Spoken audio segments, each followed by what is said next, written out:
ازيكم يا حلوين؟ هنا يوم جديد، ملحقناش طبعا نفرح بحلاوة المطبخ ونظافته. كنا في نفس اليوم عملنا الغدا، ده لازم نعمله روتين يعني.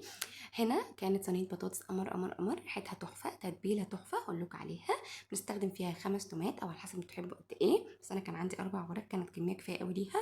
بصل وفلفل، وعلى الكب على طول بنقطعهم تقطيع ناعم شويه عشان تبقى سهله في ان انا اخلطها، وفي نفس الوقت ايه، لو انتوا ما بتحبوش ان البصل يكون باين في تسبيكه صينيه البطاطس عموما يعني. اوكي، هنا ضربنا بقى كويس.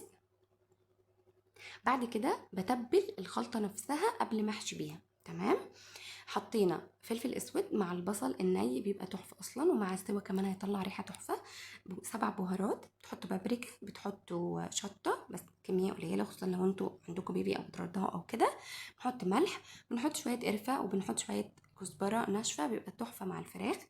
ممكن بقى ناس تانية تحط توم باودر، بصل باودر، بهارات فراخ، اللي انتوا عايزينه، بس احنا في جو حر ومش بيبقى محتاج كتير، او بعدين صينيه البطاطس اصلا مش بتبقى محتاجه قوي. في ناس طبعا بحترمها جدا بتحط ملح وفلفل اسود بس، بتبقى تحفه. طبعا نفسهم بيبقى تحفه في الاكل برضو، كلكم نفسكم جميل في الاكل، بس احنا ايه، بنشارك بعض يعني. حطيت ملح، هتستغربوا يعني ان انا اتلخبطت مع ان انا عايشه في البيت بقالي كتير، بس يعني رهبه الكاميرا زي ما بيقولوا. حطيت ملح مش كتير على فكره، لان لسه البطاطس بتعادل الطعم.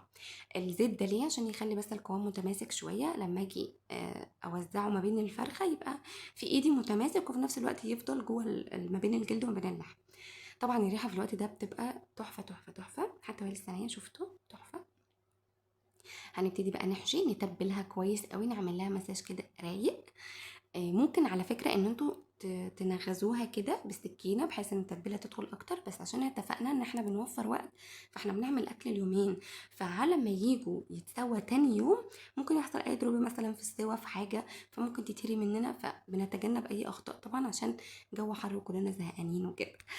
هنا بقى صلصة الطماطم، مش بكتر على فكرة كتير عشان خاطر الجو الحر اللي احنا فيه ده، ناس خفيفة اكتر. ممكن بقى لو انتوا حابين اكتر براحتكم. على النار بقى بنحط بصلة، بنحط سوري سمنة، شوية زيت عشان ما تتحرقش، وبرده عشان لو اتأخرنا عنها زي ما قلنا عندنا بيبي او حاجة حصلت او كده، نبقى احنا في الامان. تمام، وبعد كده هنزل على فكرة دلوقتي بقى بنص الكمية، لو انتوا فاكرين اللي احنا تبلنا بيها الفراخ، بننزلها كلها، بنشوحها، بنخليها تاخد لون قمر كده. وطبعا الريحة في الوقت ده مع السمنة مع البهارات، ان البصلة نفسها متبلة في حتة تانية خالص. بقى هبعد شوية وابتدي احط بقى الفرخة نفسها تاخد صدمة. تحفة بجد الحركة دي، وبتدي لون تحفة في الاخر، وريحة بتبقى بتقلب الدنيا، والطعم طبعا جميل جدا. هنا بقى نبتدي نشوحها برضو شوية، مفيش على فكرة متاخدش حوالي 5 دقايق بالكتير، بتبقى خدت لون. هوريهولكوا دلوقتي بالظبط اهوت. تحفة، مش صعب قوي يعني، مش احمر قوي، ولا اللي هو محروق ولا كده، لا هي بس ايه، تتشمع شويه. اللون على فكره الازرق ده مش زرق في الفراخ، لا، ده البصل اللي تحت الجلد عمل لون حلو قوي. هنا بقى ده التقطيعه بتاعه البطاطس، حاولوا تكون كبيره شويه علشان تاخد نفس الوقت بتاع الفراخ فما تتهريش. تمام، كده كده الصدمة أصلا بتسرع السوا بتاعها زي ما احنا اتفقنا. طبعا لما كله بيتشوح مع بعضه بيبقى تحفة. طبعا كل واحد ليه طريقة، بس الطريقة دي بجد لو جربتوها هتحسوا ان هي سهلة جدا وتحفة، متستنوش حاجة تتسبك، لا احنا حطينا كل الطماطم وكل حاجة مع بعضها تتسبك في وقت واحد. على فكرة هزود شوية مية كمان في نفس مكان الطماطم، على فكرة مش بنرمي حاجة. تحفة بقى، بنسيبها تستوي وتدي بقى النتيجة التحفة دي. طبعا بننزلها تحت الشواية في الآخر، عايزين تسووها من الأول في الفرن براحتكم. بس كده، وده الأكل بتاعنا. باي باي.